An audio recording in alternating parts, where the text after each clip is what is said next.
ওকে মিঠাত সাহেব, তাহলে আপনি সিদ্ধান্তটা জানাবেন। আমি রফিকুল সেলিম, আমি দীর্ঘদিন যাবৎ ডাবিংয়ের সাথে আছি। এসআরকে স্টুডিওজের শুরু থেকেই আমি এখানে আসি বলা চলে। কিছুদিন পর থেকে আমার কাজ শুরু।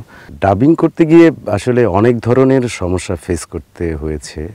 এটা নানা ধরনের সমস্যা, একটা ভাষাগত একটা প্রবলেম আছে, সেটা নিয়ে আমাদের যারা অনুবাদ করে দেয় তারা তো আমাদেরকে আসলে অনেক দূর এগিয়ে দেয়, আর এরপরও আমাদের অনেক কিছুই করে নিতে হয়।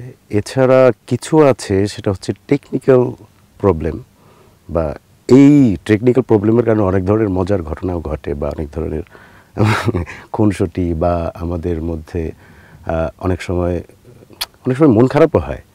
যেমন আমি যখন বামসি ব্রেক শুরু করেছিলাম, যে পর্বটা দিয়ে শুরু করেছিলাম, সেখানে শুরুটাই ছিল ওর হচ্ছে ওর ওয়াইফ মারা গেছে, এরপর ওর সন্তান মারা গেছে, তখন হচ্ছে ও কাঁদছে। এখন এই কান্নাকাটির বিষয়টা ছিল অনেক বড়, এবং উনি একজন বৃদ্ধ লোক, উনি কবরের পাশে কাঁদতে শুরু করেছিলেন, এবং ওখান থেকেই প্রায় 10 থেকে 15 মিনিট উনি কাঁদতেছিলেন এবং ডায়লগ দিচ্ছিলেন। কারণ আমি হচ্ছে ওটা যেহেতু শুরু করছি, আমি আগে রিহার্স করে নিই, দেখে নিই, দেখার পরে আমি হচ্ছে একটানা দিতে থাকি। এখন দেওয়ার ক্ষেত্রে দেখা যায় এতটা টাচি ক্যারেক্টারের ডায়লগগুলো এবং ক্যারেক্টারের ইমোশনসগুলো, আমি হচ্ছে একসময় আমার কান্না চলে আসে এবং চোখ দিয়ে পানি পড়তে থাকে, এবং আমি শেষ করি, টোটাল সিনটা একটানেই শেষ করি।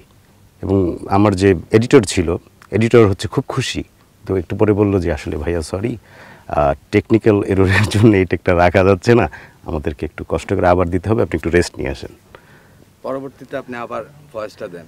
হ্যাঁ, পরবর্তীতে আবার ভয়েস অবশ্যই দিতে হবে, কারণ এটা তো টেকনিক্যাল এররে যদি আমার ভয়েসটা নষ্ট হয়ে যায় তখন তো আসলে আর কিছু করার থাকে না। এসআরকে স্টুডিওজে আমি অনেকগুলো চরিত্রে কণ্ঠ দিয়েছি, অনেক ধরনের চরিত্র, অ্যানিমেশনস, তাছাড়া মুভিজ, সিরিয়ালস। এগুলোর মধ্যে আমার কাছে সবচেয়ে ভালো লেগেছে বামসি ব্রেক চরিত্রটাই, কারণ এই চরিত্রটাকে আমি আসলে নিজের মধ্যে যতটা নিতে পেরেছিলাম, বা যতটা মানে আনন্দের সাথে, বা যতটা স্বতঃস্ফূর্ততার সাথে আমি ক্যারেক্টারটা প্লে করতে পেরেছি, অন্যগুলোতে করেছি, কিন্তু এতটা আমি কমফোর্ট ফিল করিনি।